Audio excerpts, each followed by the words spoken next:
The sound of tearing silk cut through the murmur of the party like a gunshot.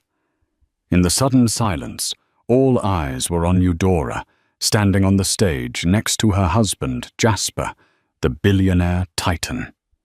He looked down at the ruined bodice of her vintage dress, a cruel smirk playing on his lips.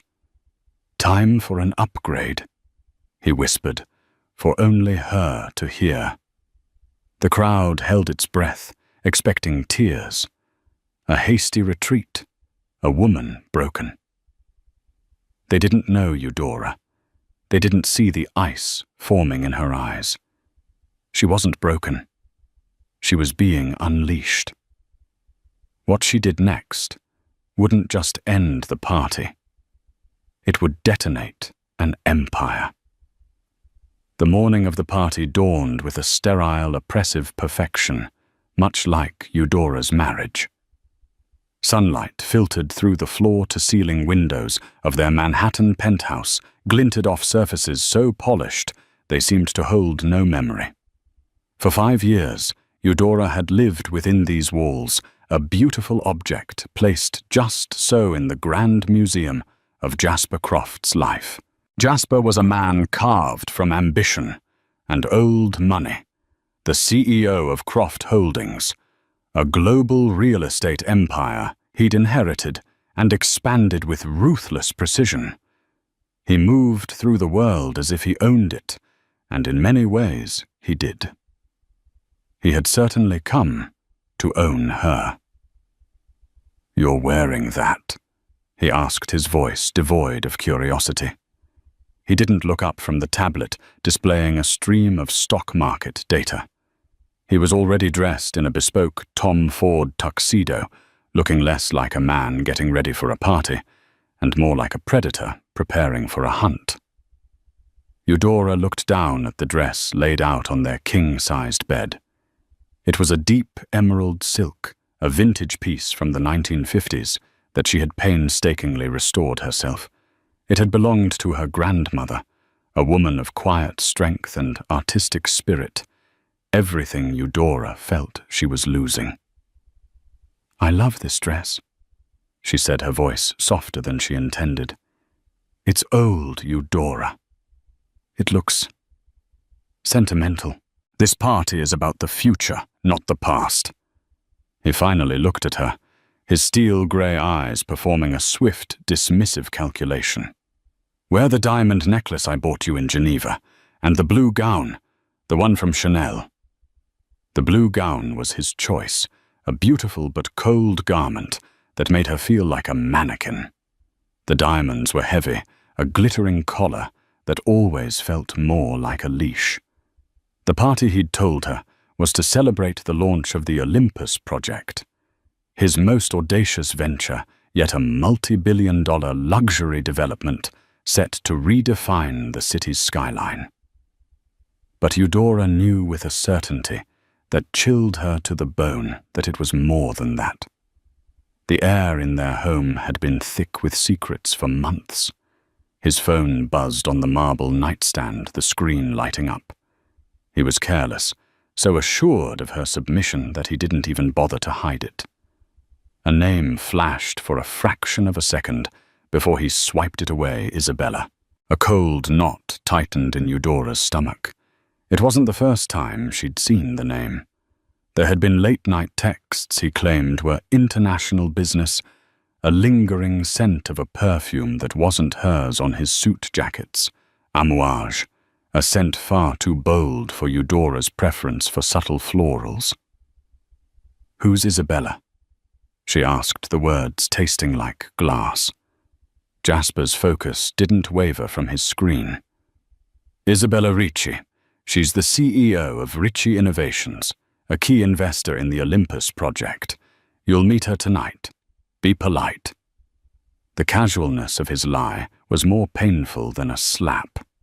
Eudora had seen the whispers in the society pages, the speculative articles about the power partnership between Croft and Ricci. They called Isabella a visionary, a firebrand, a woman who matched Jasper's ambition. They never mentioned Jasper's wife. In their world, Eudora was becoming invisible. She walked into the cavernous closet, her bare feet silent on the plush carpet. She ignored the blue Chanel gown and reached for her emerald dress. As she slipped the cool silk over her skin, it felt like armor. It was a small act of defiance, perhaps the only one she had left. As she fastened the delicate buttons at her back, she thought of her father. He had been a brilliant architect, a man of integrity, who had warned her about Jasper. "He doesn't see a partner, Ellie," he had said before he passed away. "He sees an acquisition." She hadn't listened, blinded by Jasper's charm and the dizzying world he offered. Later, as they stood by the door waiting for the elevator, Jasper's eyes finally landed on her dress. A flicker of irritation crossed his face. "I see you decided to ignore my advice. It's just a dress, Jasper." "Nothing is just a dress, Eudora," he corrected, his tone sharp. "Everything is a message. That dress says you're clinging to the past. Tonight I need you to represent my future." He reached out and adjusted her strap, his touch cold and proprietary. "Just smile, look beautiful, and don't say anything important. Can you manage that?" As the elevator doors opened, she met his gaze in the mirrored surface. Her reflection looked pale, a ghost in a green dress. But behind the fear in her eyes, a tiny ember of anger began to glow. She had been a ghost in her own life for too long. Tonight, something had to change.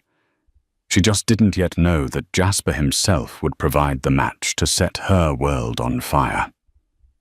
The party was being held at the observatory, a triple-height event space on the 90th floor of a skyscraper Jasper's company owned. The views were breathtaking, the city lights, a sprawling galaxy of diamonds below. Waiters in crisp uniforms moved through the throng of guests with trays of champagne and impossibly intricate canapes. The air hummed with power, the collective murmur of the city's elite bankers, politicians, tech moguls, and socialites. Eudora played her part as she always did. A serene smile fixed on her face, a champagne flute held delicately in her hand. She was the perfect hostess, the gracious wife nodding and murmuring pleasantries while feeling utterly disconnected, as if she were watching a film of her own life. Jasper left her side almost immediately, drawn into the magnetic center of the room. And there, waiting for him, was Isabella Ricci. Seeing her in person was like being struck by lightning. Isabella was everything the articles promised, tall, raven-haired, with eyes that missed nothing, and a smile that was both dazzling and predatory. She wore a crimson gown that clung to her like a second skin, a stark, confident slash of color in the sea of muted tones. She and Jasper looked like a matched set, two perfectly honed weapons of industry.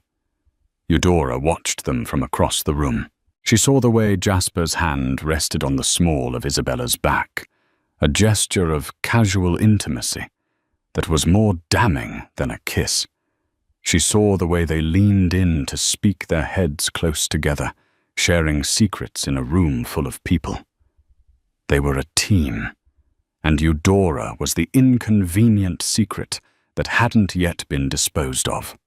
Feeling a wave of nausea, she excused herself and made her way toward the powder room, needing a moment to breathe. As she passed a secluded alcove, she heard familiar voices.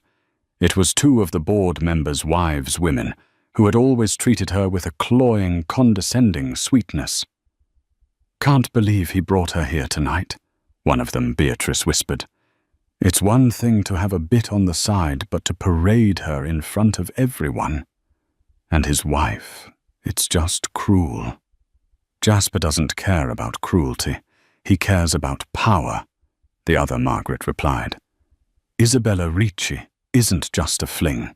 Her company's tech is the entire backbone of the Olympus project. He needs her, and from the looks of it, he wants her too. I heard he's already had the lawyers draft the divorce papers. The announcement is imminent. Poor Eudora. She's a sweet girl, but she was never in his league. She's artistic. Jasper needs a killer. The word struck Eudora with physical force. Divorce papers. The world tilted, the ambient noise of the party fading to a dull roar in her ears.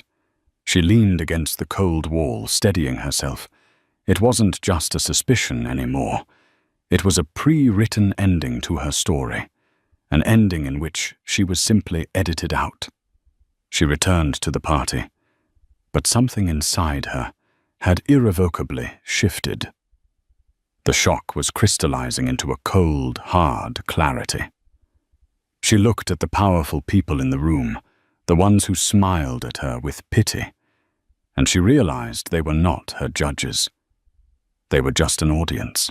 Her eyes found her best friend Chloe, a sharp-witted journalist who had navigated her way into the event. Chloe met her gaze from across the room, and her smile faltered, replaced by a look of concern. She knew Eudora too well. With a subtle nod, Chloe began to move toward her.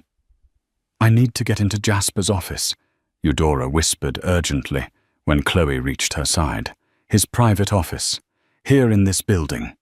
Chloe's eyes widened. "Ellie, what's going on? They're not just having an affair. He's leaving me. The women in the bathroom said the divorce papers are already drawn up. I need to know. I need to see it for myself." Chloe, ever the pragmatist, didn't waste time with platitudes. "His office is on the 92nd floor. The executive elevator needs a key card, but the service elevator might be our best bet. I'll create a distraction." 5 minutes later, a loud crash echoed from the bar area as Chloe, with theatrical clumsiness, tripped into a waiter, sending a pyramid of champagne flutes cascading to the floor. As all eyes turned to the commotion, Eudora slipped away, her heart hammering against her ribs. She found the service corridor, a stark, utilitarian space that was a world away from the opulence of the party. The service elevator whirred to life, carrying her 2 floors up. The 92nd floor was dark and silent, a ghost town of executive power. Jasper's office was at the end of the hall, a corner suite with glass walls overlooking the city. The door was locked.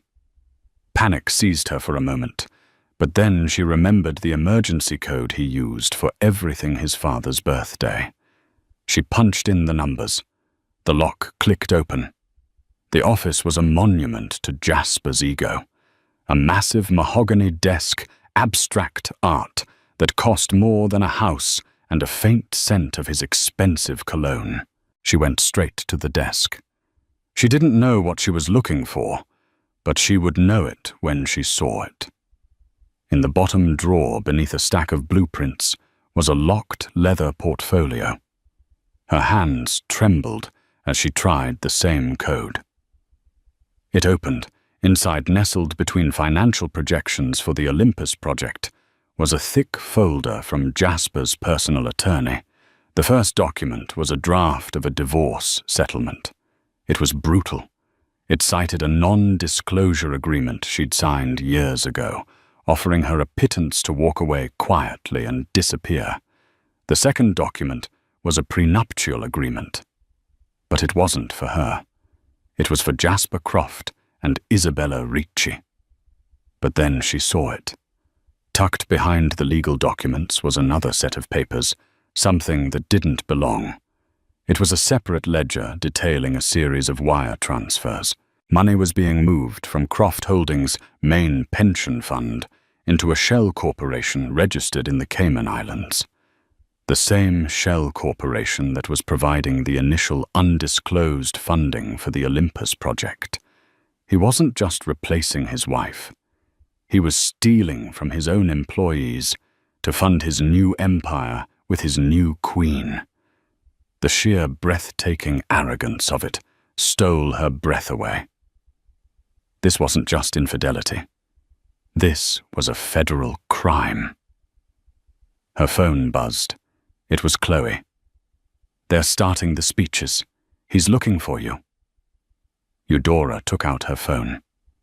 With shaking hands, she photographed every single page of the ledger, every damning transfer, every illegal transaction. She sent the files to a secure, encrypted email account she'd created years ago and never used.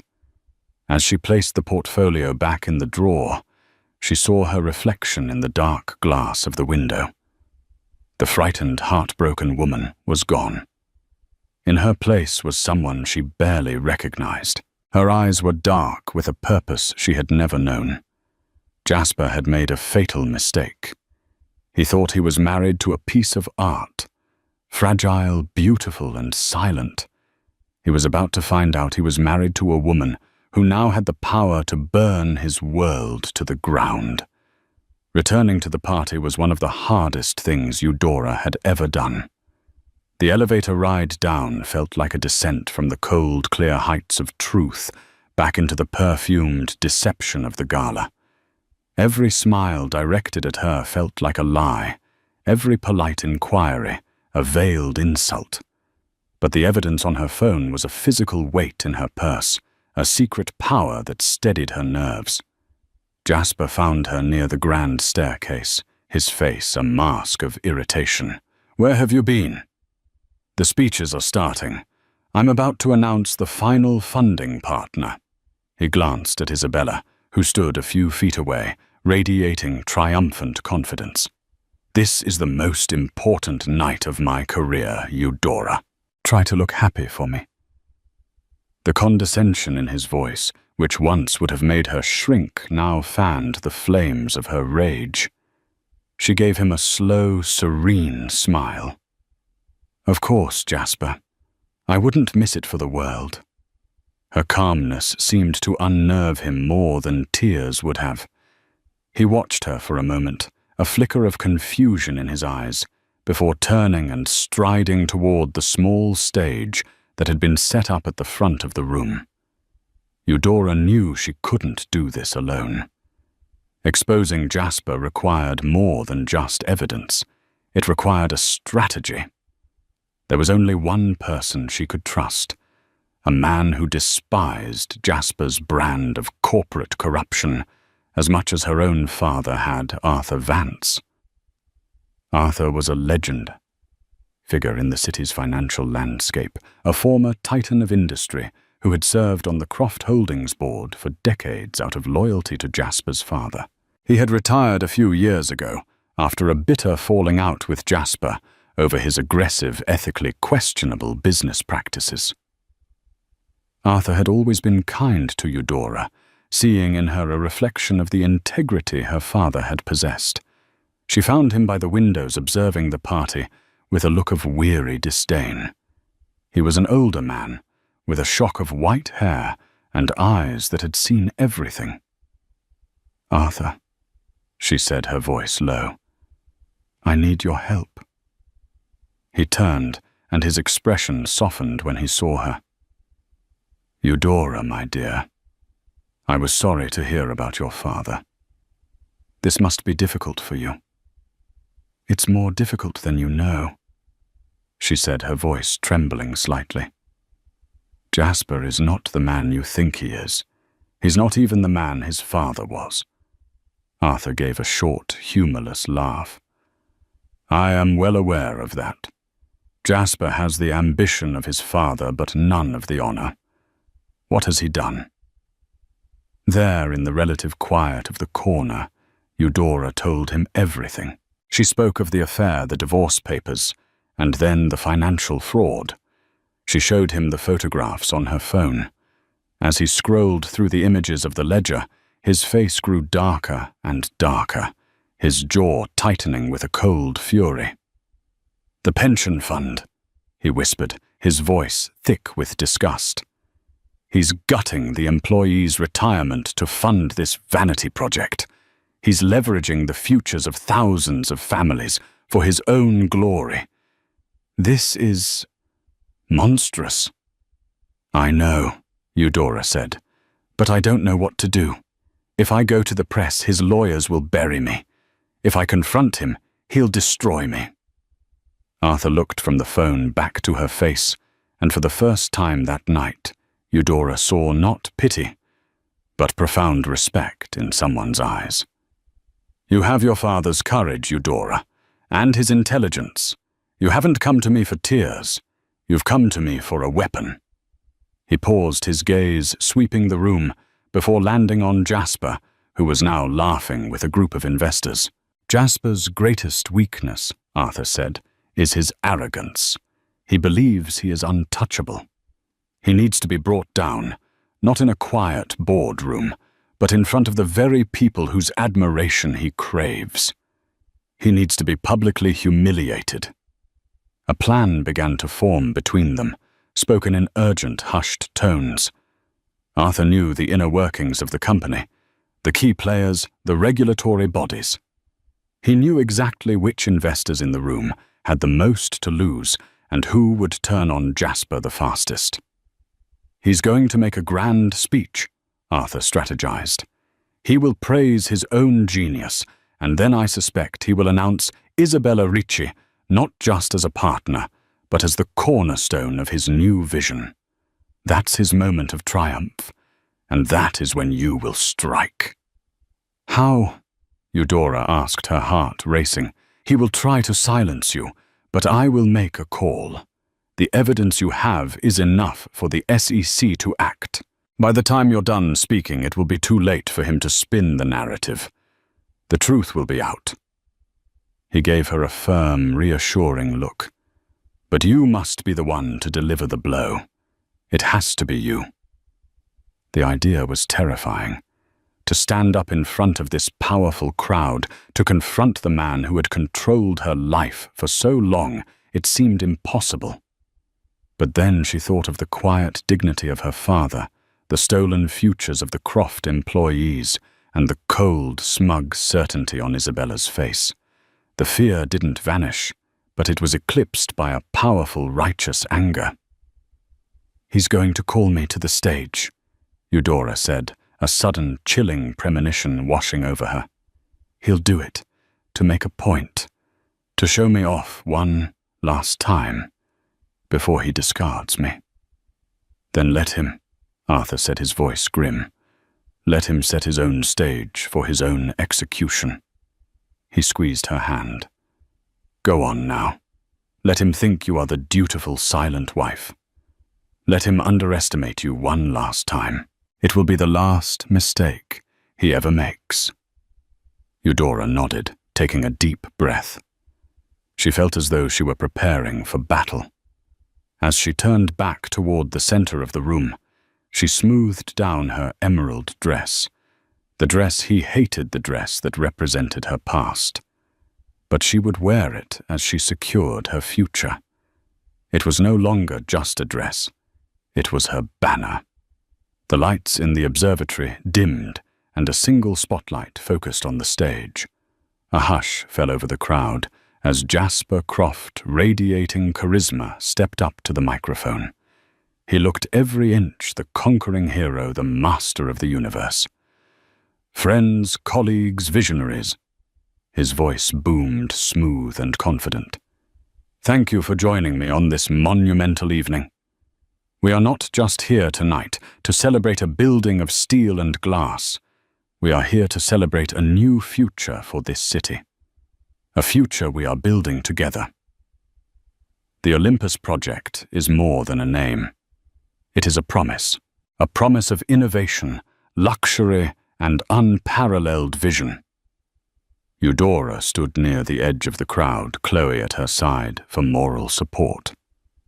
Arthur, a discreet but solid presence, a few feet away. She watched Jasper, this man she had once loved, and felt nothing but a profound, icy distance. He was a stranger performing a well-rehearsed role. He spoke for 10 minutes, weaving a grand narrative of ambition and success. He thanked his board, his investors, the city officials who had greased the wheels for his project. It was a masterclass in public relations, full of soaring rhetoric and carefully crafted humility. Eudora could feel the energy in the room building, the guests captivated by his performance. They believed him. They were investing in him, in his vision. "But a vision," Jasper continued, his voice dropping to a more intimate tone, "is nothing without the right partners. It requires shedding the old, the sentimental, the things that hold us back, and embracing a future that is bold, dynamic, and fearless." His eyes swept the room and landed directly on Eudora. Her heart gave a painful thud. This was it. The public dismissal couched in the language of progress. "And of course," he said with a practiced smile, "a man's vision is supported by those closest to him. I'd like to ask my wife Eudora to join me on stage." A polite, scattered applause rippled through the room. Chloe squeezed her arm. "You can do this," she whispered fiercely. Walking towards the stage felt like moving through water. Every eye was on her, and she could feel their pity, their curiosity. She held her head high, her steps measured and deliberate. As she reached the stage, Jasper took her hand. His grip was like iron, his smile a rictus of false affection. "My beautiful wife Eudora," he said to the crowd, keeping her hand in his. "A talented artist, a lover of history, a reminder of where we've been." The subtext was clear to everyone who knew the rumors. He was framing her as the past, a relic to be honored before being put away. He then turned his attention to the other side of the stage. "And now I want to introduce the future. The driving force behind the technology that will make Olympus a living, breathing entity. A true visionary, a leader and a partner in every sense of the word. Please welcome the brilliant CEO of Ricci Innovations, Isabella Ricci." The applause was thunderous as Isabella ascended the stage, a vision in crimson. She moved with the fluid grace of a panther, her eyes shining with triumph. She shook Jasper's hand, but her gaze flickered to Eudora, a small, victorious smirk playing on her lips. She was so sure she had won.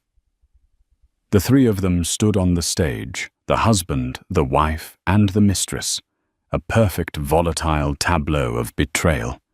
The air crackled with unspoken tension. Jasper raised his champagne glass, "And so I want to propose a toast, not just to the Olympus project, but to new beginnings, to the future, to the partnerships that will define it." He clinked his glass with Isabella's. As an afterthought, he turned to Eudora, who stood frozen beside him. He gestured for her to raise her glass. She didn't move. A flicker of annoyance crossed his face. He leaned in his voice, a venomous whisper meant only for her. "Play your part, Eudora. One last time." She finally met his eyes, and what he saw there seemed to startle him. There was no fear, no pain, only a calm, chilling stillness. He continued to smile for the crowd, but his grip on her arm tightened. He was losing control of the narrative, and he knew it. He needed to re-establish his dominance, to put her back in her place, one final time. With a theatrical, charming laugh, he said to the audience, "My wife is so overcome with emotion. She's speechless." He turned to her, his smile never wavering. "Let's give her a hand, shall we?" He began to applaud, and as he brought his hands together, he deliberately hooked his expensive shoe on the delicate, decades-old hem of her emerald dress. The movement was subtle, almost imperceptible at first. A slight snag. But Jasper didn't stop. As he took a small, calculated step back, still applauding his own cruel joke, He put his full weight on the fabric. Eudora felt the pull, a sharp, violent tug at her waist. And then came the sound. It was not loud, but in the expectant silence of the room, it was utterly obscene. A dry, rasping rip, the sound of silk lovingly preserved for over 70 years giving way.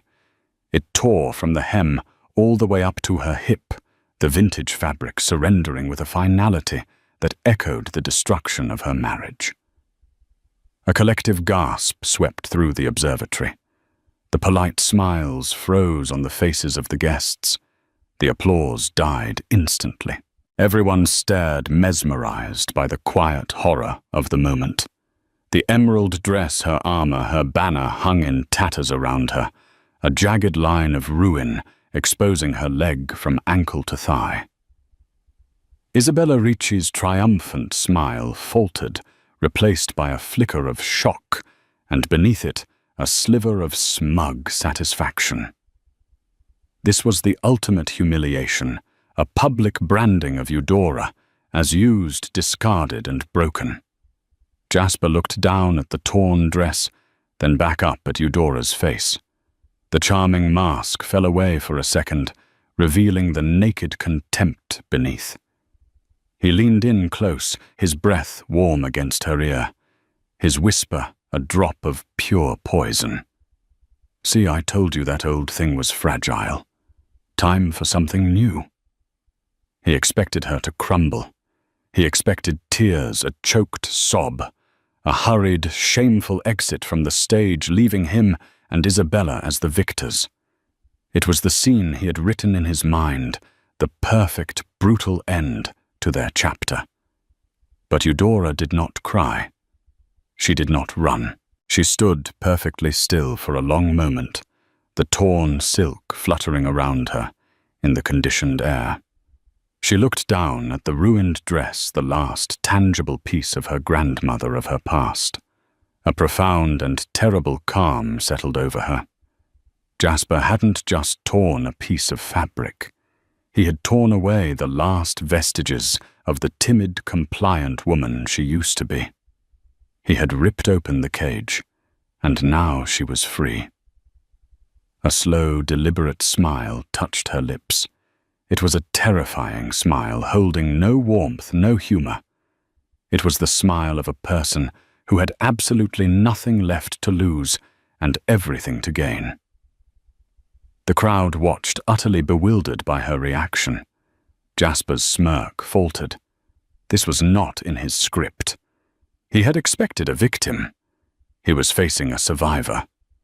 Her eyes clear and cold as ice lifted from the wreckage of her dress and met his. She saw him for what he was, not a titan, not a king, but a petty, insecure man whose power was built on the humiliation of others. Without breaking eye contact with him, she reached over and took the microphone from its stand. Her hand was perfectly steady. The weight of it felt solid, real. It was a conduit for the voice he had tried so hard to silence. The room was so quiet that the faint hum of the building's ventilation system was audible. Jasper took a step toward her, his face darkening with rage. "Eudora, what do you think you're doing?" he hissed. She ignored him. She turned to face the hundreds of stunned guests, her gaze sweeping across their faces. She saw their shock, their pity, their morbid curiosity. She held the microphone to her lips. Her voice, when it came, was not a whisper or a scream. It was clear, steady and resonant, carrying to every corner of the silent room. "My husband is right," she began the words, cutting through the tension. "It is time for something new, and it's important to be honest about what we're celebrating tonight." She paused, letting the words hang in the air. Jasper's face had gone pale. Isabella watched her with narrowed, suddenly anxious eyes. "This isn't just a launch party for the Olympus project," Eudora continued, her voice gaining strength. "It's also an engagement party." A wave of confused murmurs rippled through the audience. She let them wonder for a moment, building the suspense. Then she turned her head slightly, her gaze falling first on her husband, then moving deliberately coldly to the woman in the crimson dress standing beside him. "An engagement party for my husband, Jasper Croft," she said, her voice dropping for the final devastating blow. "And his mistress, Isabella Ricci." The two names, Jasper Croft and Isabella Ricci, hung in the air, woven together not in a toast, but in an indictment. For a split second, the universe of the party held its breath, suspended in disbelief. Then the silence shattered. It wasn't a gradual murmur. It was an instantaneous explosion of sound. 100 private conversations erupted at once, a cacophony of gasps, shocked whispers, and nervous laughter, as guests turned to one another, their eyes wide. The atmosphere, once thick with champagne-fueled adulation, was now electric with scandal. Isabella's carefully constructed composure disintegrated. The blood drained from her face, leaving her crimson dress to mock her deathly pallor. Her hand, which had been resting confidently on her hip, flew to her throat in a gesture of pure instinctual panic. This was not how her victory was supposed to look. She was supposed to be anointed, not accused. Her eyes darted around the room, searching for an escape, but she was trapped on stage, pinned by the gazes of 1,000 eyes. Jasper, reacting with the feral speed of a cornered predator, lunged for the microphone. His face, moments before a portrait of smug success, was now a twisted mask of incandescent rage. "That's enough, Eudora," he snarled, his voice a low growl that was still audible to those nearby. "Security, get her off the stage." "She's hysterical." Eudora sidestepped his clumsy grab with a dancer's grace, her body moving with a fluid purpose that belied the tatters of her dress. She held the microphone firmly, her knuckles white, and met his fury with an unnerving calm. She leaned into the mic, her voice cutting cleanly through the rising chaos. "Hysterical?" She repeated the single word, dripping with irony. The crowd quieted again, eager for the next act of this unforeseen drama. "It's a convenient word, isn't it? The one men like you have always used to silence women who speak a truth you don't want to hear." She turned her gaze from her husband to the sea of fascinated, horrified faces. "I assure you all I am not hysterical. I have never been more clear-headed in my entire life. I am simply finished with the lies." She let that statement settle a promise of more revelations to come. Jasper stood frozen, his powerlessness in this moment, a stark and foreign feeling. He was used to commanding rooms, not being a prisoner within them. "You all stand here tonight," Eudora continued, her voice resonating with a newfound steely authority, "ready to invest your millions in this man's vision. You celebrate his audacity. But do you know what this grand vision is truly built upon? It's not built on genius. It's built on theft." The word theft landed with the force of a physical blow. The investors in the crowd, men and women who managed billions of dollars, stiffened. This was no longer just a juicy marital dispute. It was an attack on the very foundation of their world money. The Olympus project isn't just being funded by legitimate capital. She declared, her eyes scanning the front rows, picking out the faces of the key financial backers. Its seed money, its very foundation, was stolen. It was taken from the people you never see, from the secretaries who manage your calendars, from the janitors who clean your offices after you've gone home, from the construction crews who have risked their lives building this city for 40 years. It was stolen from the Croft Holdings Employee Pension Fund. An audible wave of shock rolled through the room. This was an accusation of such magnitude, so utterly ruinous that it seemed impossible. Yet the conviction in Eudora's voice was absolute. He created a shell corporation. She went on, her delivery precise and damning. A phantom company called Aegis Development Group, conveniently registered in the Cayman Islands, where secrets are easy to keep. Over the last 18 months, my husband has illegally siphoned more than $90 million from the retirement accounts of his own loyal workers. He is gambling their futures, their hopes for a dignified old age, to build this glass monument to his own ego.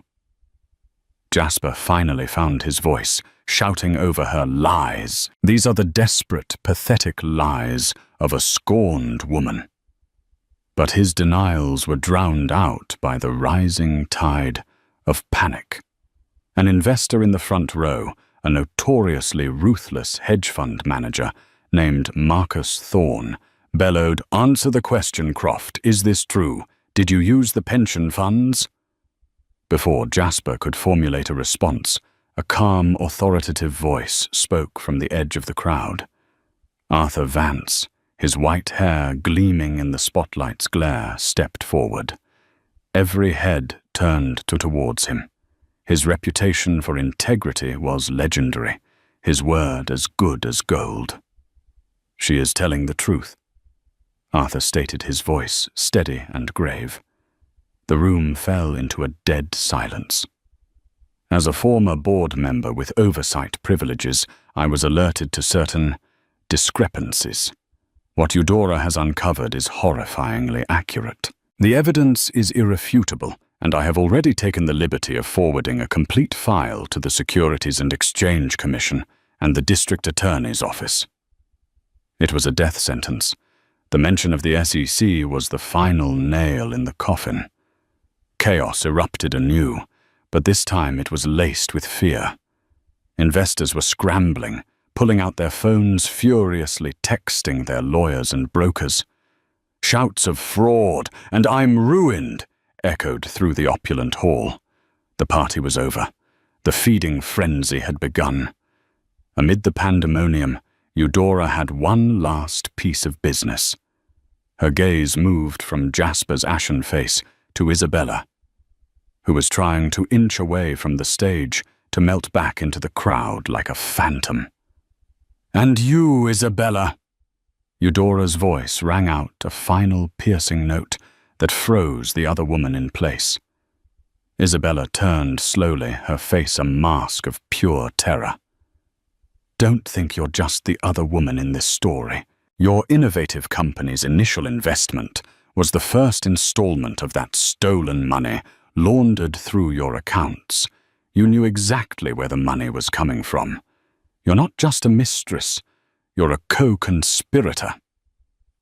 Isabella visibly flinched, as if she had been physically struck. Her career, her reputation, her entire life's work, all of it incinerated in that single public accusation. Eudora looked at the carnage she had wrought, at Jasper surrounded by a mob of his furious, betrayed investors, at Isabella standing utterly alone, a pariah in a blood-red dress. She felt a profound, quiet sense of justice.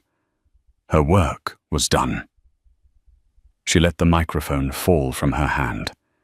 It hit the stage with a heavy, resonant thud that seemed to punctuate the end of an era. With the tatters of her emerald dress trailing behind her, like the flag of a victorious, weary warrior, she walked to the edge of the stage and descended the steps. The crowd, a chaotic swirl of panic and fury, just moments before, parted for her. They stared at her with a new expression, a mixture of shock, awe, and perhaps even fear. She was no longer the pitiable wife. She was an avenging force of nature. She met no one's eye, her head held high, her back straight. She walked through the grand ballroom, past the half-empty glasses of champagne and the fallen canapes, a silent, graceful figure moving through the ruins she had created. As the enormous glass doors of the observatory hissed open before her, she stepped out into the quiet of the lobby, the sounds of chaos fading behind her. And through the vast floor-to-ceiling windows, she saw them a silent, synchronized ballet of flashing red and blue lights ascending the avenue far below. The law was coming for Jasper Croft. The reckoning was complete. The implosion of Jasper Croft's world was not a quiet affair. It was a public spectacle of breathtaking proportions. The story became the city's obsession, a modern-day morality play, served up in daily installments by a ravenous media. Eudora, in the taxi she had hailed in a daze, saw the first news vans screaming towards the skyscraper as she was speeding away from it. She didn't look back. Her reflection in the window showed a woman in a ruined dress. Her face pale, but her eyes burning with a terrible newfound clarity.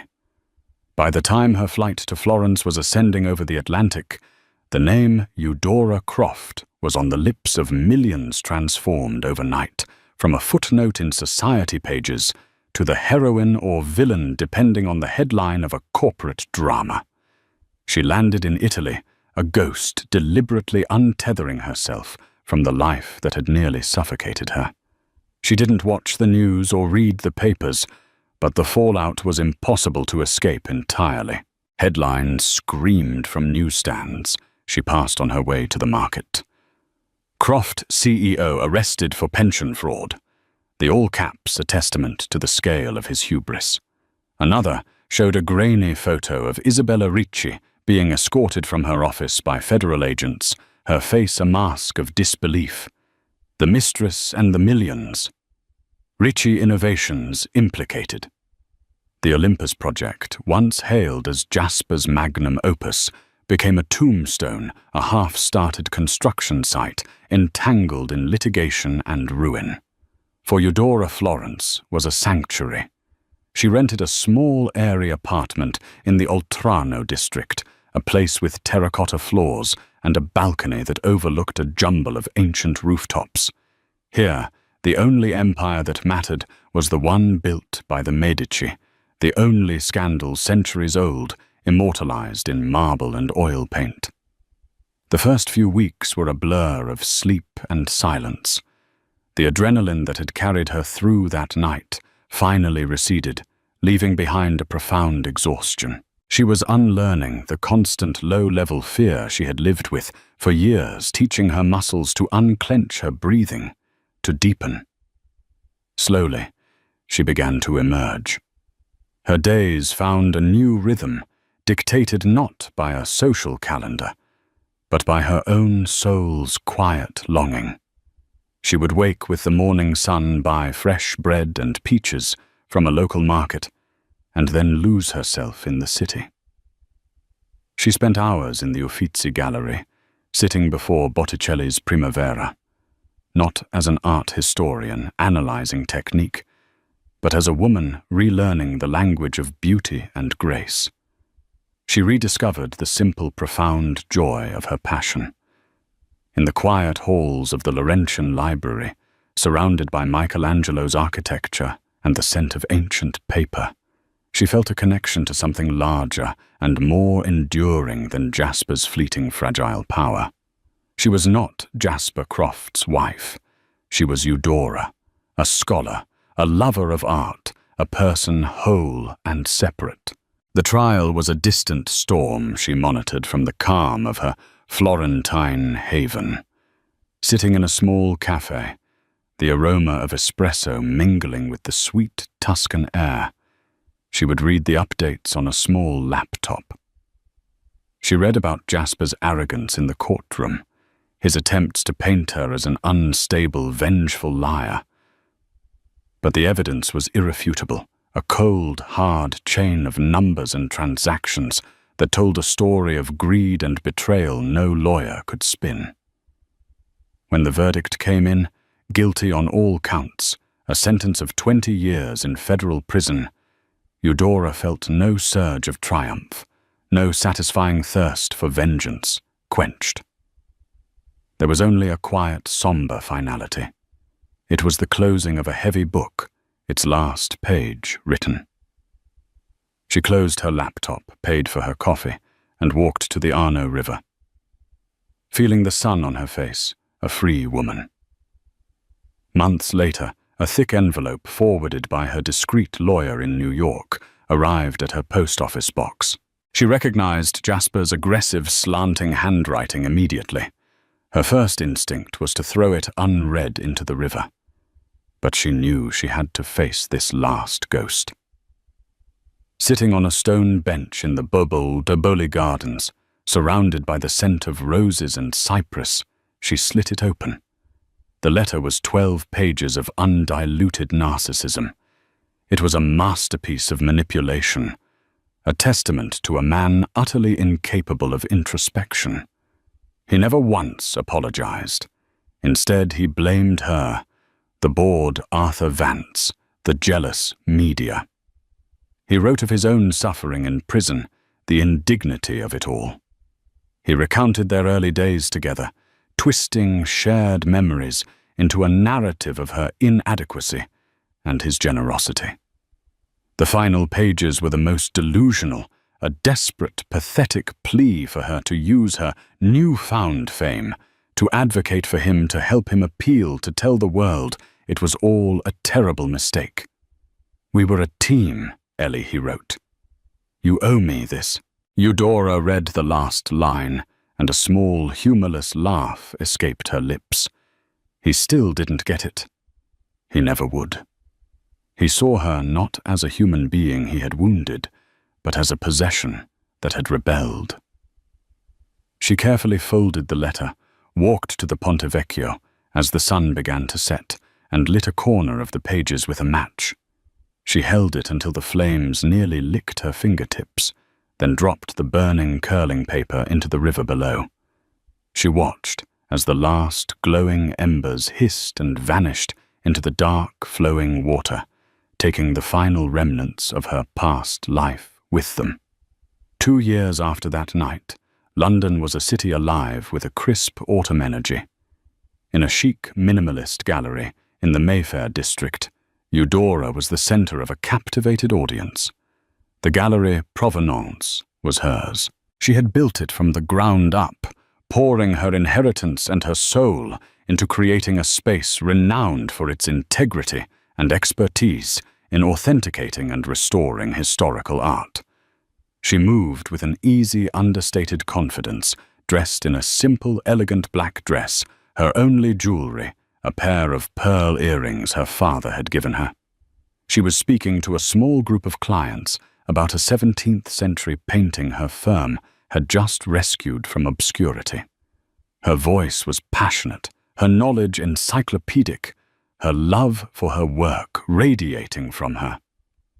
A man at the edge of the group watched her, his expression one of quiet admiration. He was an architect in town for a conference who had wandered in, drawn by the painting in the window. When her talk concluded, he approached her, his smile gentle and unassuming. "What you do is amazing," he said, his eyes meeting hers directly. "You don't just restore paintings. You bring stories back to life." Eudora met his gaze and offered a genuine, unguarded smile, a smile that reached her eyes. "I believe every piece of art has a soul," she replied, her voice soft but sure. "Sometimes it just gets buried under layers of dirt and neglect. It just needs to be carefully uncovered." As she spoke the words, she felt their profound personal truth. She, too, had been buried, obscured under the weight of a gilded cage. But she had done the painstaking work. She had chipped away at the lies, cleaned away the fear, and restored the vibrant, strong, and brilliant woman who had been there all along. The architect saw a woman who ran a beautiful gallery. But Eudora knew the truth. Her life itself was her greatest restoration project. And it was finally a masterpiece. Eudora's story is a powerful reminder that the most devastating betrayals can sometimes forge the most unbreakable strength. She walked into that party as a forgotten wife and walked out as the architect of her own liberation. Her journey shows us that true power isn't found in wealth or status, but in the courage to speak the truth, even when your voice shakes. She proved that dignity is the one jewel that can never be bought or torn away. If you were moved by Eudora's incredible story of justice and rebirth, please show your support by hitting that like button. For more stories of karma resilience and the indomitable human spirit, don't forget to subscribe to our channel and click the notification bell so you never miss an update.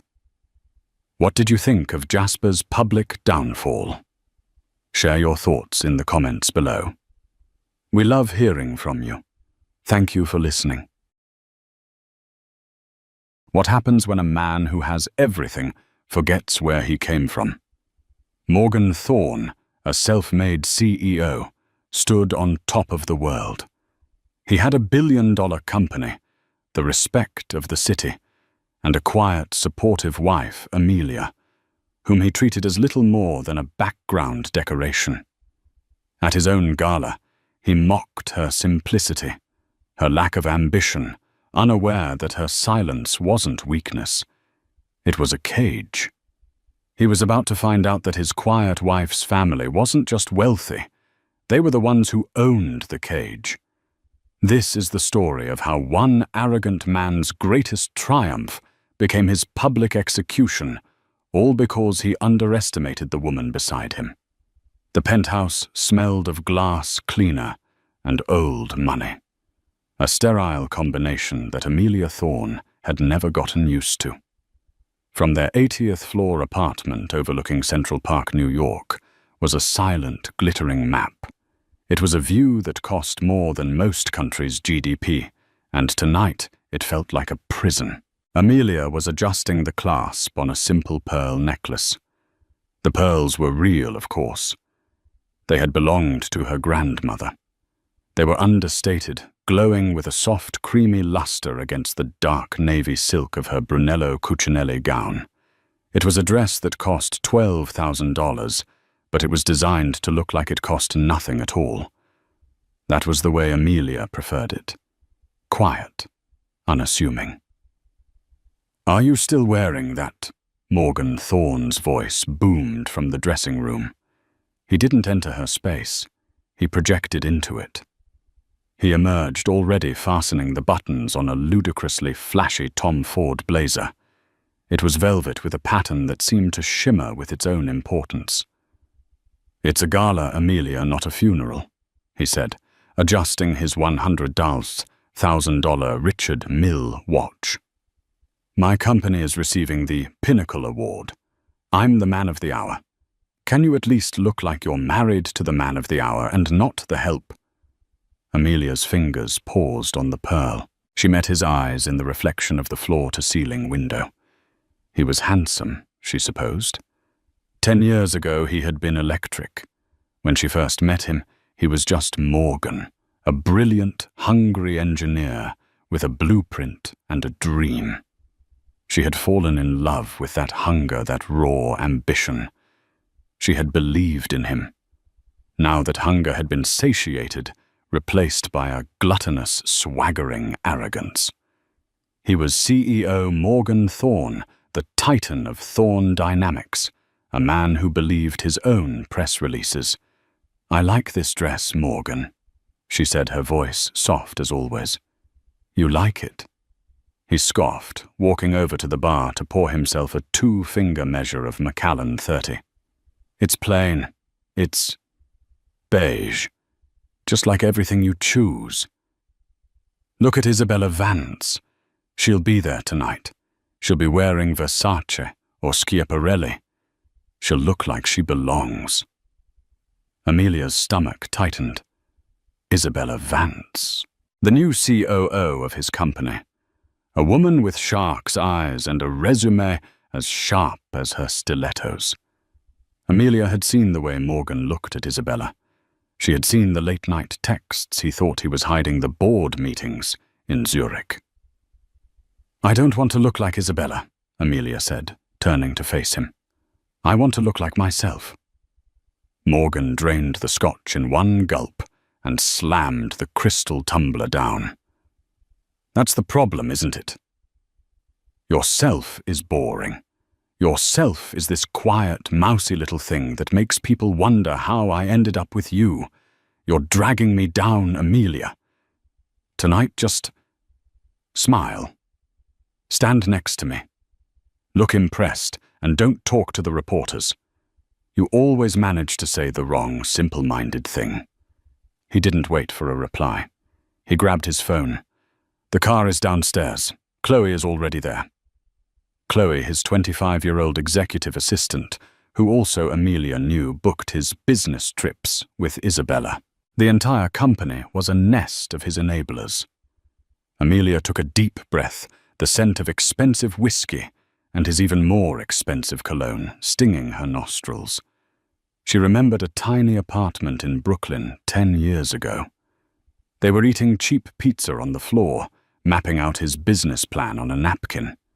He had kissed her and said, "It's you and me against the world, Ames. You're the only one who gets me." She had funded him, not with her family's money. Not yet. She had liquidated a small trust her grandmother left her, a starter fund of $1 million. She gave it to him, telling him it was an inheritance she'd saved. He'd been so grateful. He'd called her his angel investor. Now he called her beige. She picked up her simple clutch. He was right about one thing. Tonight was his night, his greatest triumph, and she knew with a certainty that settled in her bones like ice that it would also be his last. She had been patient. She had been quiet. She had given him every chance to be the man she married.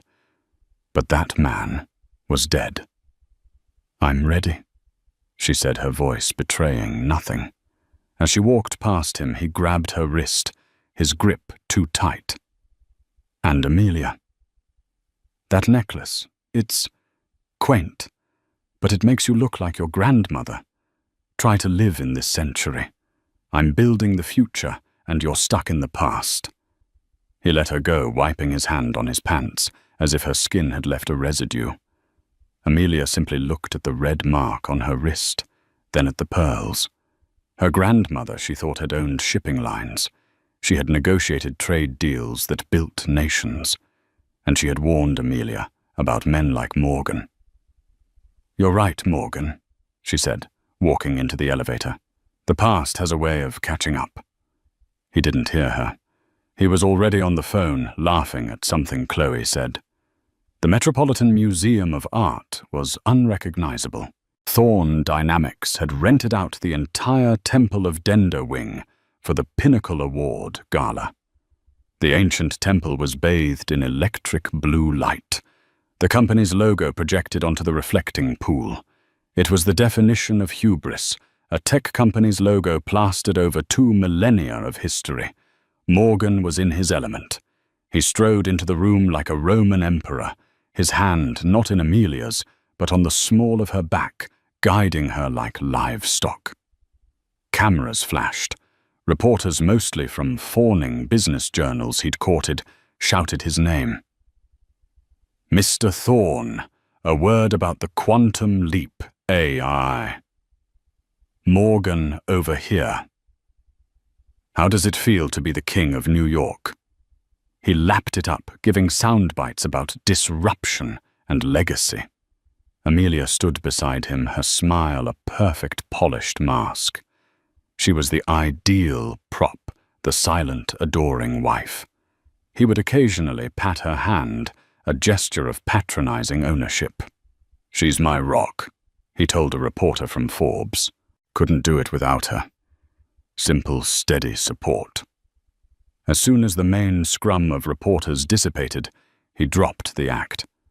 "Go get us some champagne," he ordered, not looking at her, his eyes already scanning the room, for more important people. Amelia felt the familiar sting of humiliation. She was the wife of the guest of honor, being sent for drinks like an intern. She navigated the crowd, a sea of sequins, black ties, and avaricious smiles. She saw Page Six's most notorious columnist, Penelope Hayes, watching her, a predatory glint in her eye. Amelia turned away, making her way to the bar. And then she saw her, Isabella Vance. She was not wearing Versace. She was wearing a custom blood-red Alexander McQueen gown that looked as if it had been sculpted from molten glass. It was audacious, stunning, and screamed for attention. She was standing with a circle of billionaires' men in their 60s and 70s, all of them leaning in, captivated. Morgan saw her at the same moment. He left the group he was talking to mid-sentence and strode over to Isabella. Amelia watched frozen from across the room. He didn't just greet her. He embraced her. His hand slid down the exposed, corseted back of her dress, lingering far too long, far too low. He kissed her cheek, but his lips brushed her ear as he whispered something. Isabella threw her head back and laughed, a sound like breaking champagne flutes. She put her hand on his chest, her red nails a stark contrast to his white shirt. They were not hiding. They were gloating. This was the true reveal. This wasn't just an affair. It was a succession. He was presenting his new queen to the court, while the old one was sent to fetch drinks. Amelia felt a cold, sharp anger, unlike anything she'd felt before. It wasn't the hot, messy rage of jealousy. It was the precise, cold fury of a CEO watching an asset being mismanaged. An asset she owned. He's a fool, isn't he? Amelia turned. A man in his late 60s with kind eyes and an impeccably tailored Keaton suit was standing beside her at the bar. He had a slight Dutch accent. I beg your pardon, Amelia said, composing herself. Morgan Thorne, the man said, accepting a glass of seltzer from the bartender. He's a fool. He thinks this... He motioned to the blue lights, the noise, the obsequious crowds, is power. This is just noise. Power is quiet. The way you are. Amelia studied him. He looked vaguely familiar. Have we met? We have not. But I know of you, or rather I know of your family. The Van Houtens. Amelia's blood went cold. No one in New York knew her family name. It was the one thing she had guarded with absolute secrecy. Her father, Constantine Van Houten, was the head of Ethelred Global, a private equity and technology firm so large it didn't bother with stock markets. They didn't build companies. They bought the countries those companies operated in. They were the definition of quiet power. You have me at a disadvantage, Amelia said, her voice guarded. The man smiled. My apologies. My name is Peter Janssen. I sit on the board of Ethelred. Amelia's mask slipped. Peter, Uncle Peter, she said, using the familiar Dutch term. He laughed. In the flesh. Your father sends his regards. He was concerned. When he heard Thorne Dynamics was being honored, he grew worried about the exposure. Your father hates exposure. He finds it vulgar. What are you doing here? Amelia whispered, as the crowd around them roared with laughter at some unseen joke. Observing. We have significant concerns about Mr. Thorne's recent acquisitions. He's been moving money, a lot of money, into ventures that seem fictitious. We were running a quiet audit, but then your father told me to stand by. He said you would give the signal when you were ready. Amelia looked back across the room. Morgan was now holding Isabella's hand. He had pulled her onto a small, roped-off dais by the temple, showing her the view, his arm wrapped tightly around her waist. They were posing for a Vogue photographer. Amelia turned back to Peter Janssen. She took a sip of the champagne she had finally been handed. It tasted like ash. "Tell my father," she said, her voice so low, Peter had to lean in. "The signal is given. I'm done. Send the team. Send Mr. Locke." Peter's kind eyes hardened instantly. The friendly uncle was gone, replaced by the Ethelred board member. "They are on a plane from Geneva. They will land at Teterboro at 6 a.m. Mr. Locke has the files. All of them." "Thank you, Peter." "It is a shame, Amelia," he said, patting her hand. "You truly loved him." "Yes," Amelia said, watching her husband kiss his mistress on the cheek for the camera. "I did, but he killed the man I loved. The man left standing is just a liability." She turned and began walking back toward her husband, the prop wife returning to her post. But the mask was no longer one of weakness. It was one of war. The clinking of glasses ceased. A spotlight as harsh and white as an interrogation lamp found the stage. The president of the New York Business Council, a man Amelia knew Morgan despised, but had paid handsomely for this honor, was at the podium. "And now," the president bellowed, "a man who needs no introduction, a man who truly represents the future of American innovation. He took a simple idea, and with nothing but grit, determination, and his own sheer genius, built a global empire. The titan of tech, the genius of Thorne Dynamics. My friend Morgan Thorne." The applause was thunderous. Morgan stood up, buttoning his velvet jacket. He looked at Isabella, who blew him a small, conspiratorial kiss. Then, as an afterthought, he glanced at Amelia, still standing beside his chair. He gave her a sharp nod, a silent command. "Stand up. Applaud for me." Amelia rose to her feet, her hands moving together in a slow, measured clap. Her face was a perfect portrait of serene, wifely pride.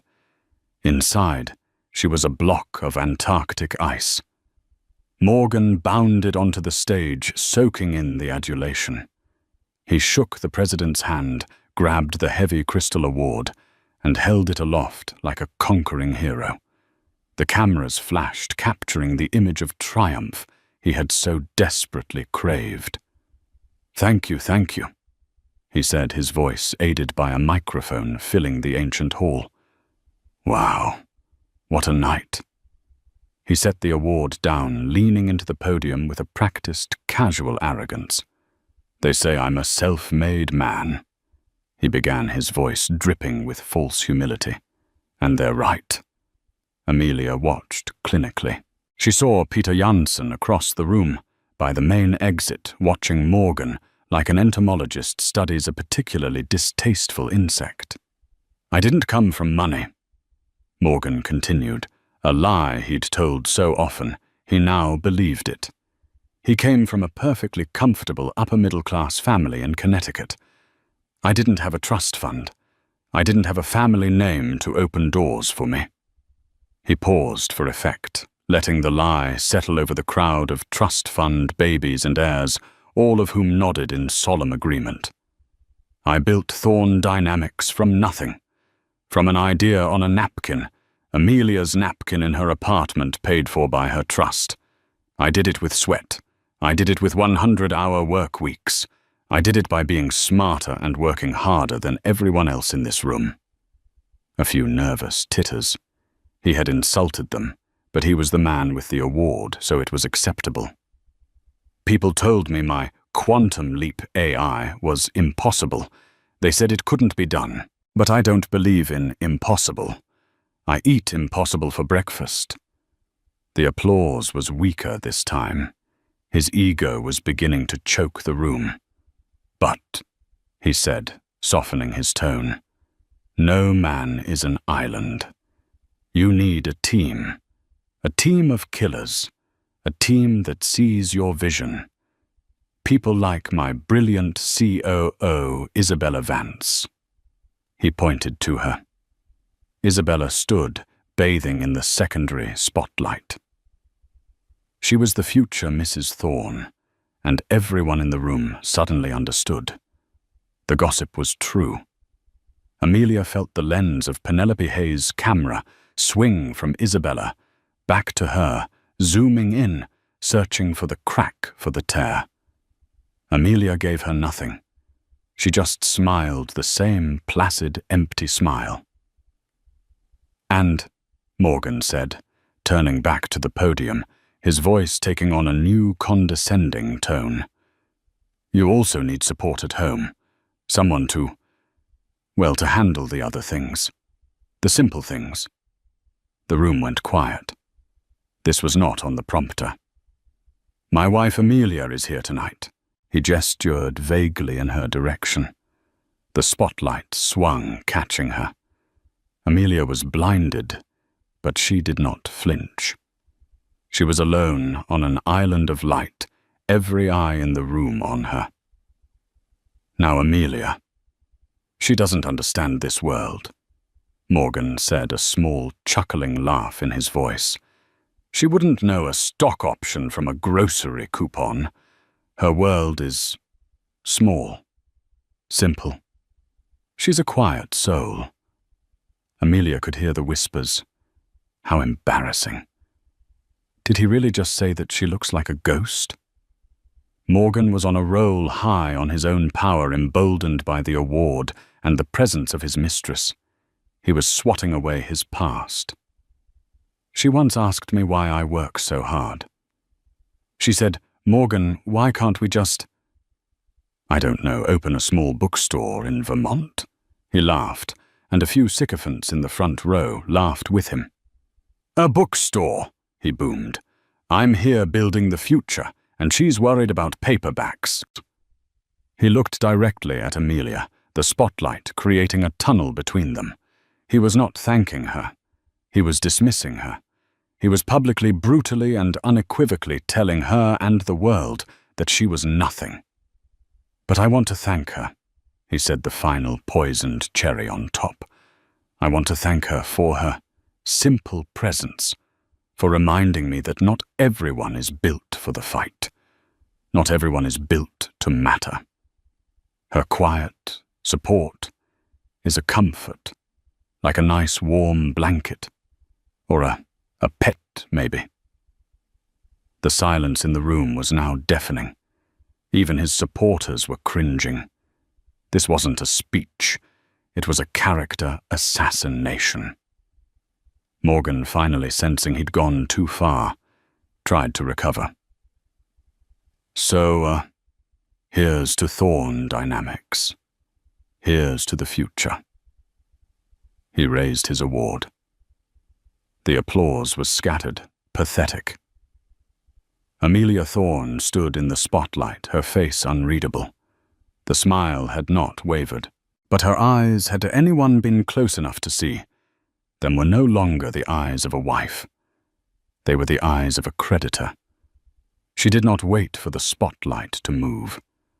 She did not wait for the music to swell. In the ringing silence of her husband's failed ovation, Amelia Thorne turned. She did not look at him. She did not look at Isabella. She simply walked.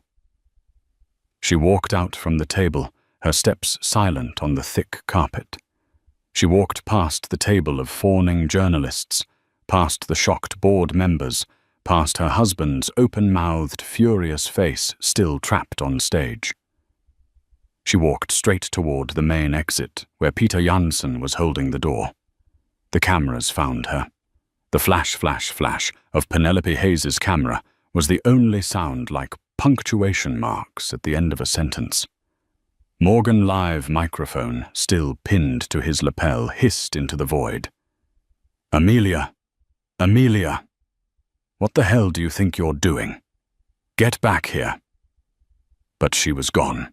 The heavy oak doors of the Temple of Dender wing clicked shut behind her, the sound echoing in the silent, humiliated room. Morgan Thorne, man of the hour, was left alone on stage, his award in hand, exposed as a fool. Amelia did not take the limo. The chauffeur, a man who had driven her for 5 years and always treated her with a quiet kindness, looked confused as she bypassed the gleaming Bentley. Mrs. Thorne, the car is this way. I'm not going home tonight, Robert, she said, pressing a $100 bill into his hand. Take the rest of the night off. I believe Mr. Thorne will be detained. She hailed a yellow cab, a move so foreign to her current life that it felt like a rebellion. Where to, lady? The cabbie asked, not looking back. She gave him the address, not a hotel, not the airport.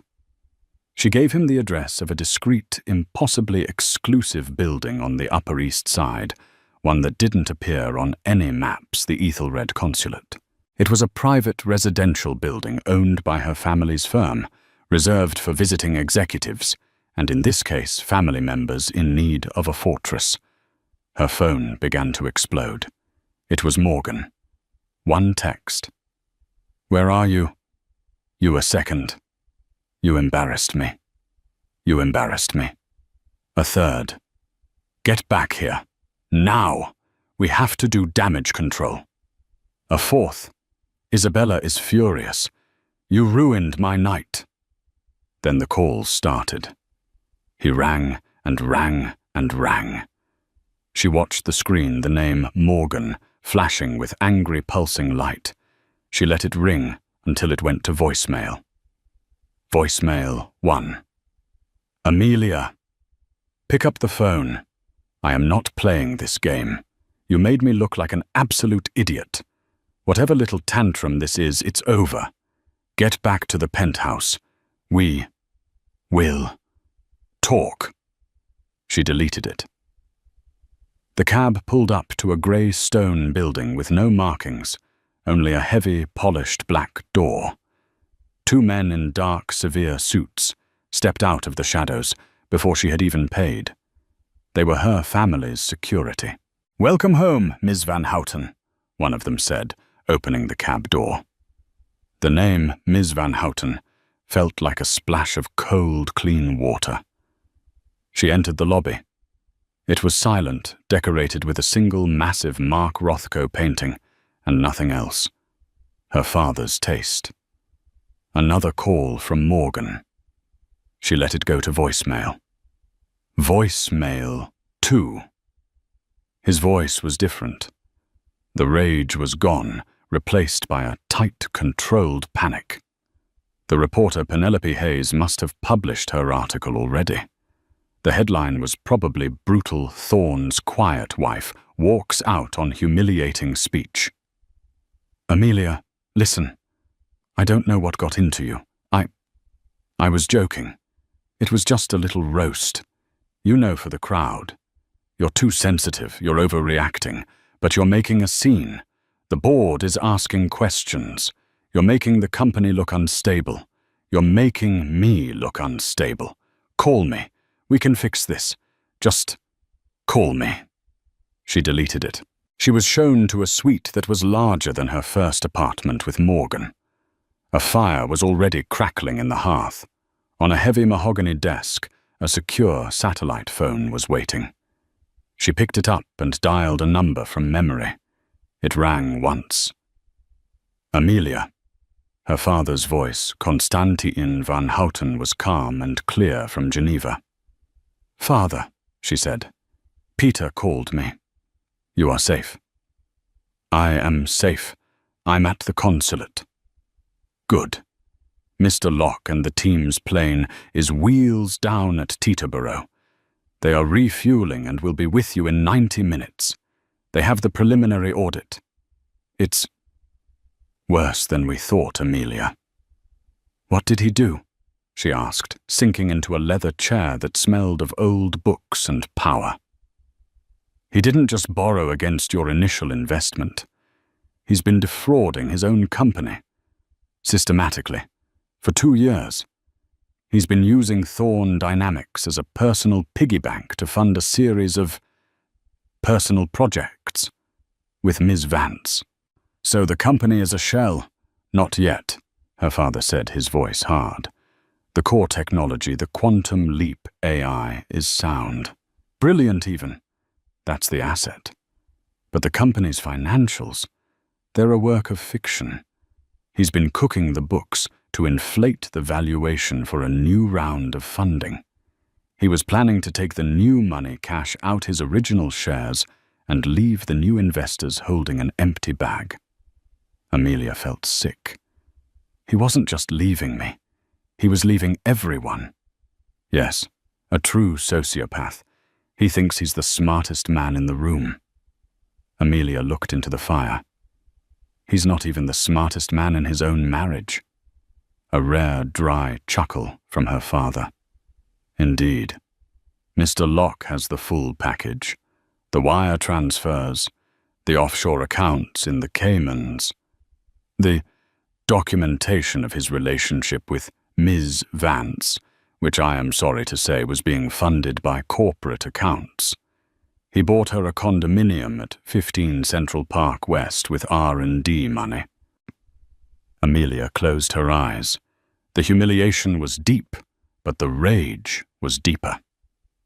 "What is the plan?" she asked.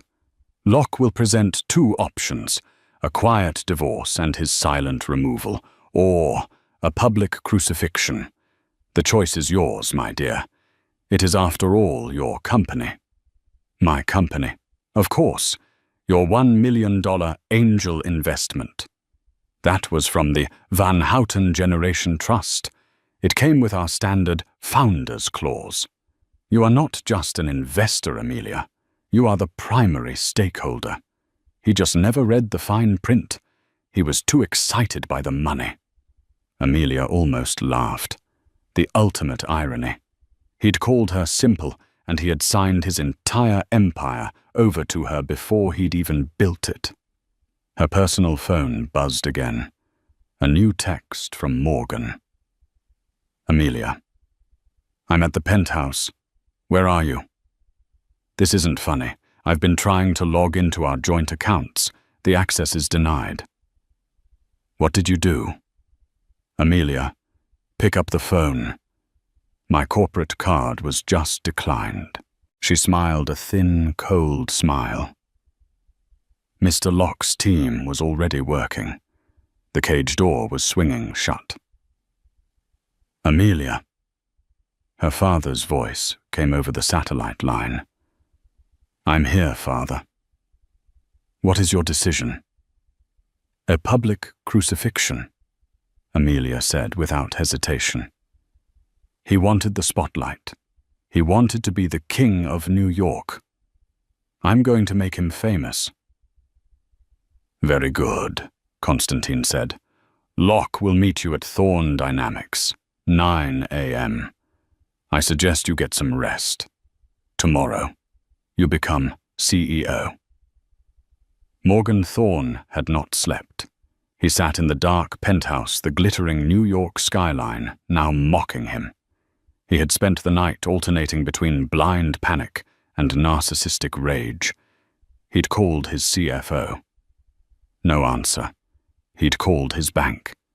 They cited a security freeze. He'd called Isabella, who had screamed at him about the Page 6 article, "Thorne's temper tantrum wife flees mistress exposed," and then hung up on him. By 8 a.m., he was a wreck, pacing the marble floors in his $5,000 suit from the night before. He was in the middle of composing a furious, threatening email to Amelia's simple middle-class parents in Holland. He'd never met them, and she'd never corrected his assumption when his secretary, Chloe, called, her voice trembling. "Mr. Thorne, you need to come in. Now." "What is it?" "What's the new crisis?" he snapped. "There are people here. in the main conference room. They said they have a 9 a.m. meeting with you, but it's not on your calendar." "What people get rid of them?" he barked. "Sir, I don't think I can. There are 6 of them, and Mrs. Thorne is with them." Morgan froze. Amelia. She'd come crawling back. She was here to apologize, to smooth things over. A wave of relief quickly followed by anger washed over him. She would pay for this humiliation. "Right," he said, straightening his tie. "I'll be there in 20 minutes.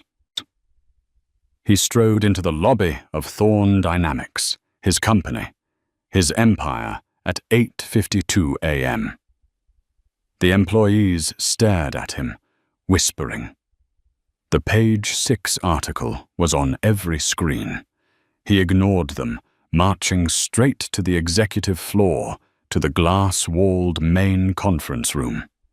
He threw the doors open and stopped.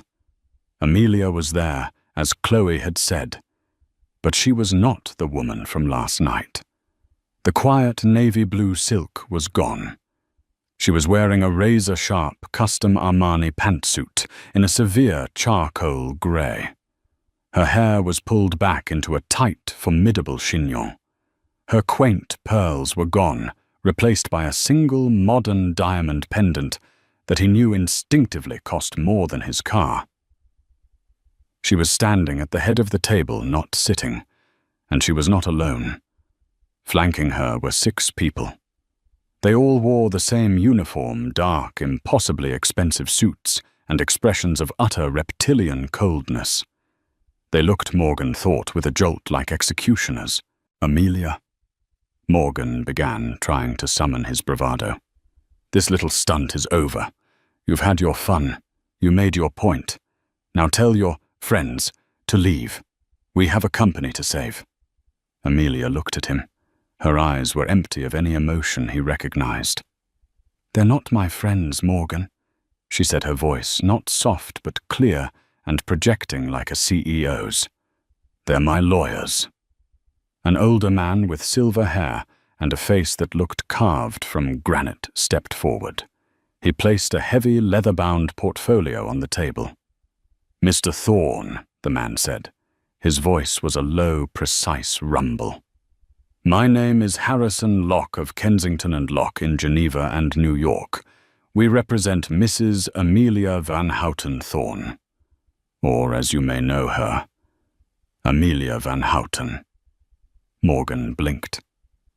"Van Houten. What's that your maiden name?" "Who cares?" Mr. Locke allowed a small, cold smile to touch his lips.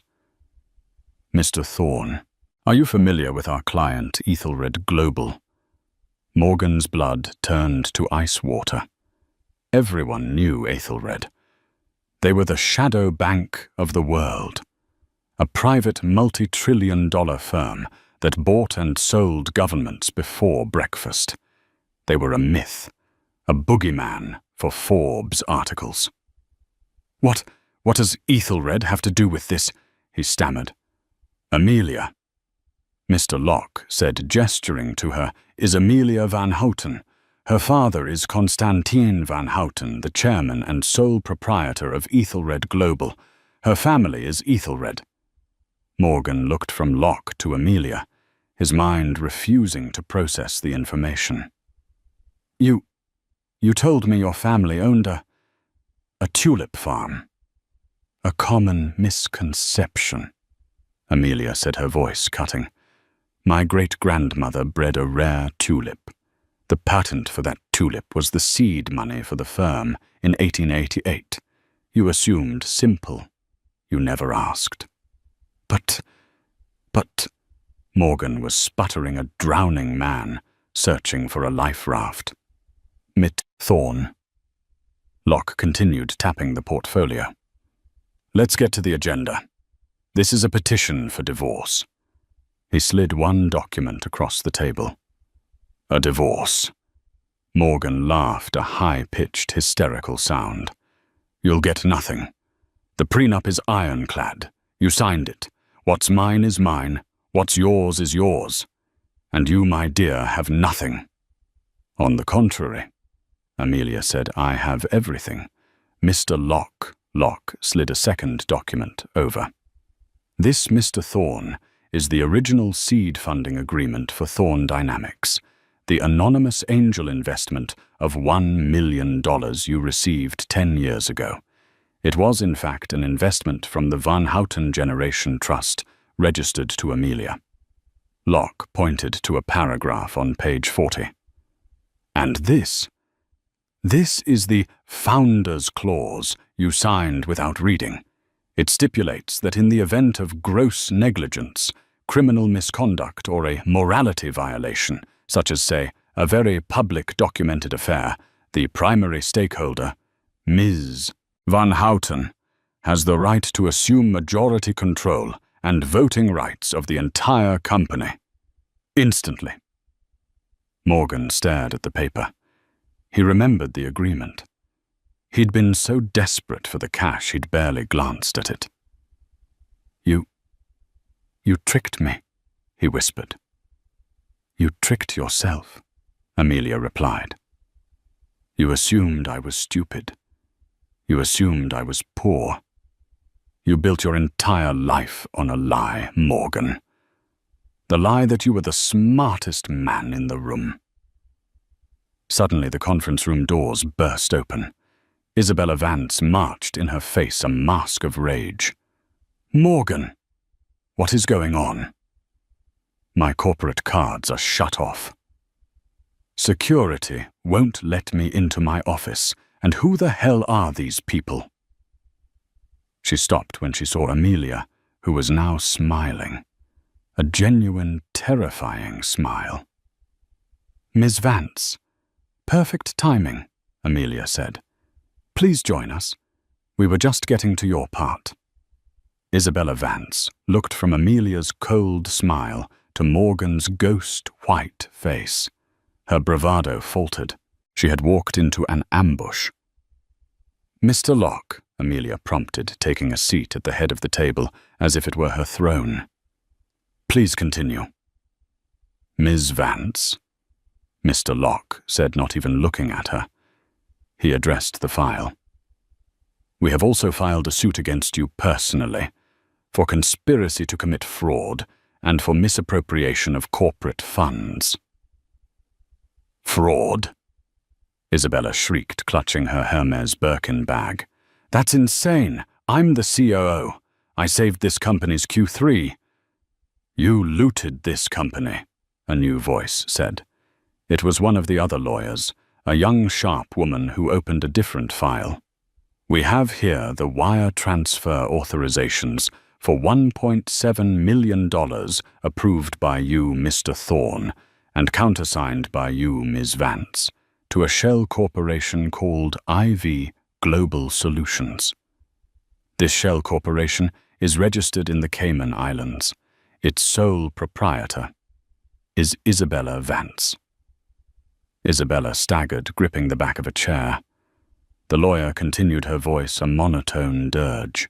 "This $1.7 million was diverted from the R&D budget for the Quantum Leap project. It was then used 3 days later as a down payment on a condominium at 15 Central Park West. Your condominium, Ms. Vance." Morgan stared at Isabella.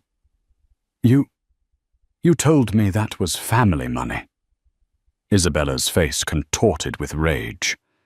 "You told me to handle it. You told me you deserved a bonus for the stress." "I didn't tell you to steal," Morgan roared, a cornered animal. "Oh, but you did," Amelia said, her voice cutting through the argument. "You just preferred not to know the details." "This is—" Morgan was breathing hard. "This is a private matter. A disagreement between executives. You can't just take my company." "Wrong," Mr. Locke said. "The $1.7 million is just the beginning. The tip of the iceberg, as they say. Our forensic audit, which has been running for 6 months, has uncovered a systemic criminal enterprise." He nodded to his team. They began placing more documents on the table, stacks and stacks of them. "You, Mr. Thorne," Locke said, "have been running 2 sets of books, one for your shareholders and one for yourself. You have systematically inflated your revenue reports by 40% for 3 quarters in an attempt to artificially inflate your valuation ahead of a new funding round." That's a lie," Morgan shouted. "Is it?" Amelia asked. "You told your board you had secured a $300 million contract with the Department of Defense, but you didn't. You secured a meeting. Our team spoke with the Pentagon this morning. They were very interested to hear about your fraudulent claims." "Oh, God," Morgan whispered, collapsing into a chair. This was beyond the divorce. This was prison. "You see, Morgan," Amelia said, leaning forward, "you thought I was a simple, quiet wife. But I'm a Van Houten. We don't just invest. We monitor. My family's firm, Ethelred, has owned the bank in the Caymans you've been using for your shell companies for over 50 years. We didn't just find your transactions. We processed them." This was the final blow. The reveal that he had never, not for 1 second, been in control. He had been a mouse in a maze, and the woman he'd mocked as a pet had been the one designing it. What do you want?" Morgan finally whimpered. He looked at Amelia, his eyes wide with terror. "Money. You want money, take it. Take it all. Just don't do this. Don't send me to jail. Please, Amelia Ames. I love you. Last night was a mistake. I was drunk. I was stressed." He was trying to crawl back. Isabella Vance watched him, her face a mask of pure disgust. "You pathetic worm," she hissed. "Quiet, Miss Vance," Mr. Locke snapped. "You are in enough trouble." Amelia stood up and walked to the glass window, looking down at the city. Her city. "You don't get to use that name," she said, her back to him. "You don't get to Ames me. You want to know what I want." She turned around. Her eyes were burning. "Last night you stood on a stage and you called me simple. You called me beige. You mocked me for dreaming of a bookstore. You said I didn't matter. You and your mistress, you stood there and laughed at me. You thought you were kings. You thought you were untouchable." She walked slowly, deliberately back to the table. "I don't want your money, Morgan. I have money. I don't want your apology. It's worthless." She placed her hands flat on the mahogany. "I want the company. I want the penthouse. I want the legacy you thought you were building. And you will have nothing. You wanted to be a self-made man. Well, I'm unmaking you." "You can't," he whispered. As of 8:00 a.m. this morning, Mr. Locke announced, acting as majority stakeholder, Ms. Van Houten called an emergency board meeting. "The Ethelred board members who you didn't know were board members have voted. You, Mr. Thorne, are removed as CEO and chairman effective immediately. Ms. Vance, your position as COO is terminated also effective immediately. Both of you are under investigation by the SEC and the Southern District of New York. We have already delivered our findings to them." "No," Isabella whimpered. Your career is over," Amelia said. "Your condo is being seized as an asset of the company you stole from." "And you, Morgan," Amelia said, "your shares. They're worthless. The founder's clause you violated reverts them all to me. The prenup, it's void. It was predicated on good faith, which you violated with criminal fraud. You don't even have enough money left to pay for a lawyer to fight this." Morgan was silent. He just stared at the table, a completely broken man. "Security," Amelia called out, her voice sharp. The conference room doors opened. This time, it wasn't the building's security. It was 2 uniformed NYPD officers and 2 federal agents. "Morgan Thorne, Isabella Vance," one of the agents said. "You're both under arrest." The scene in the hallway of Thorne Dynamics was one of silent, stunned chaos. As the officers cuffed Morgan, he finally looked at Amelia, his face a grotesque mask of confusion and betrayal. "Why?" he whispered as they read him his rights. 10 years, Amelia. Why was it all a lie?" Amelia walked up to him close enough that only he could hear her. "It wasn't a lie when I met you," she said, her voice a low, painful truth. "I loved you, Morgan. I loved that brilliant, hungry man in the Brooklyn apartment. But you killed him. You let your ego and your greed kill him. The man standing here, I don't know him, and I will not mourn him."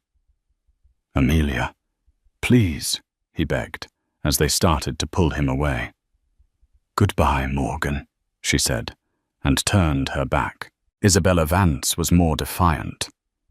"You think you've won," she spat at Amelia as they cuffed her. "You'll never be what he wanted. You're a cold, empty bitch." Amelia didn't even look at her. "Mr. Locke," she said, "ensure Ms. Vance's full cooperation with the authorities.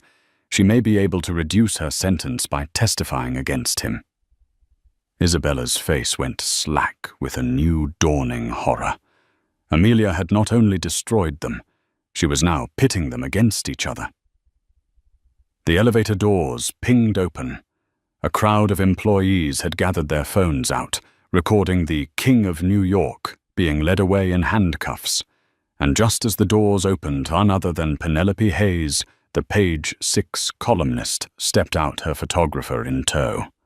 "Mr. Thorne, Miss Vance," Hayes shouted, her camera flashing, capturing the ultimate image of their downfall. "Is it true Ethelred Global is taking over? Is it true you're being arrested for fraud?" Morgan and Isabella flinched from the lights, humiliated, broken, and exposed. The elevator doors closed. The hallway was silent. Every employee was staring at Amelia, the quiet wife who now stood at the center of the storm. Amelia turned to the crowd. Her face was not triumphant. It was calm, serious, and in complete control. "Good morning," she said, her voice projecting across the open-plan office. "My name is Amelia Van Houten. As of 9:05 a.m., I am the acting CEO of this company. I know this is a shock. I know you have questions. What you just saw was the end of a long and painful investigation into gross financial mismanagement by Mr. Thorne and Ms. Vance." She looked at them, meeting their eyes. "They stole from this company. They stole from you. They stole your R&D funds, they lied about your successes, and they put all of your jobs at risk." She paused, letting it sink in. "That ends today. Thorne Dynamics," she continued, "is at its heart a brilliant idea. The quantum leap AI is revolutionary. And you, the engineers, the designers, the support staff, you are the true value of this company, not the man who just left in handcuffs." She walked toward them, her lawyers remaining in the background. "My family's firm, Ethelred Global, is assuming all financial backing. As of this moment, this company is solvent. Your paychecks are secure. Your jobs are secure. The future we were promised is real." A sigh of collective relief went through the room. "But we have work to do," Amelia said, her voice hardening. "We have to undo the damage. We have to rebuild the trust." I will be holding an all-hands meeting in the main auditorium at 2 p.m. I will answer every question you have. But for now, I want you to get back to work. I want you to show me the brilliant company you are underneath the lies." She nodded to Chloe, the young assistant who had been pale and trembling. "Chloe, please come to the conference room. Bring me the real financials, not the ones Mr. Thorne gave the board. The real ones." Chloe, seeing a lifeline, nodded, her eyes wide. "Yes, Miss Van Houten. Right away." Amelia turned and walked back into the conference room. Mr. Locke and his team were already packing their briefcases. "A clean execution, Mr. Locke," Amelia said, pouring herself a glass of water. "Indeed, Ms. Van Houten," Locke replied. "The SEC will handle it from here. We will, of course, manage the divorce proceedings and the asset seizure. The penthouse should be clear by this evening." "Thank you, Harrison," she said. Locke paused at the door. "Your father will be very proud. You are, as he said, a true Van Houten." "No," Amelia said, looking out the window at the CEO's view. "I'm just Amelia, and I'm finally building my own future." The 2 p.m. all-hands meeting was packed. The auditorium was buzzing, not with fear, but with a strange electric anticipation. Amelia walked onto the stage alone. No lawyers, no family. She wore the same charcoal suit, a symbol of new stable power. She stood at the simple podium, and the room went silent. "Thank you for coming," she began. "As I said this morning, my name is Amelia Van Houten, and I am your new CEO. And I am not going to waste your time with corporate platitudes." She looked out at the faces. "For the last 2 years, you have been working for a man who did not respect you. He respected your output, but he did not respect you. He took your genius, packaged it, and sold it as his own. And then he had the audacity to steal the profits of your labor. That era is over. Today," she said, "I have done 2 things. First, I have dissolved the office of the CEO as you knew it. All of the executives complicit in Mr. Thorne's schemes have been terminated." A wave of applause. "Second," she continued, "I have taken the $1.7 million recovered from Ms. Vance's condominium and the additional $22 million we have already recovered from Mr. Thorne's hidden accounts, and I am not putting it into an executive bonus pool. I am putting it back into this company. Effective immediately, the R&D budget for Quantum Leap is quadrupled. And, effective on your next paycheck, every single employee here, from the janitorial staff to the senior engineers, will receive a 10% bonus as hazard pay for surviving the previous administration." The room exploded. It wasn't just applause. It was a standing, roaring ovation. People were cheering, crying, hugging. Amelia let them cheer. She let the toxic energy of the last few years burn off. "But this isn't just about money," she shouted over the noise, and they quieted down. "It's about respect. This is no longer a disruptor company built on ego. We are going to be a legacy company built on integrity. We will be transparent. We will be collaborative. And we will absolutely become the global leader in our field. Because we have the talent, we have the resources, and now we have the leadership." She leaned in her voice, dropping to a confidential, serious tone. "I know what you're thinking. Who am I? I'm the quiet wife. The woman in the background. Morgan Thorne made a mistake. He thought my silence was weakness. He thought my patience was stupidity. He learned too late that a quiet person is an observant person. I have watched this company for 10 years. I know where the bodies are buried. And I know where the treasure is too." She smiled, The treasure is you. I have one last piece of news, she said. The Pinnacle Award the company won last night. I have already spoken to the Business Council. We are respectfully returning it. A gasp went through the room. That award was given based on fraudulent numbers, Amelia said, her voice like steel. It was given to a man, not a company. We will earn our own awards. We will earn them with real numbers, real products, and real integrity.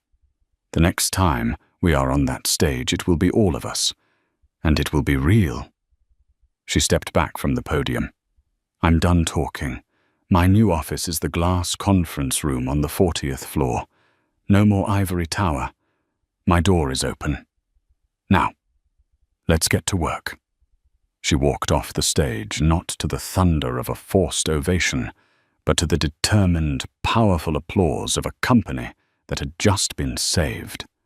As she walked through the lobby, she saw a final karmic detail. The Page 6 article was taped to the water cooler.